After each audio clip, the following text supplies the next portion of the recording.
Antoine Orlando a exercé une activité professionnelle qui était en adéquation avec son imaginaire.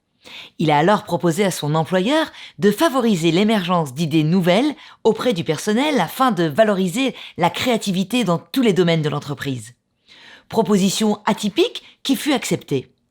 En activité libre depuis maintenant une quinzaine d'années, il décida, à l'âge de 70 ans, de se lancer dans l'écriture.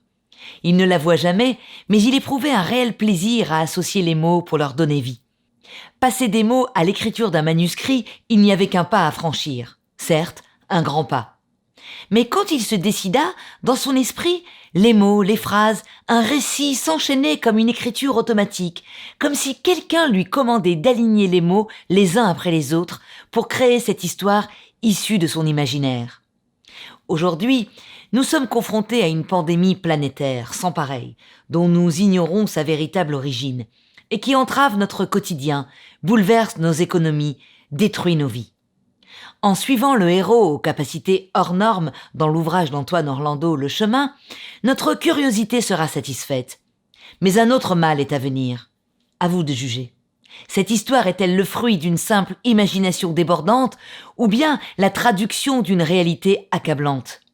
Cette aventure, qui a priori peut paraître extraordinaire, va propulser le lecteur aux confins de nos croyances et de nos certitudes, pour l'entraîner dans l'irrationnel, tout en s'inspirant de faits réels qui resteront gravés dans nos mémoires à tout jamais par leur gravité et qui pourraient bouleverser le devenir de l'humanité. Le héros de cette épopée va être transporté malgré lui dans une affaire qui va peut-être changer la face du monde.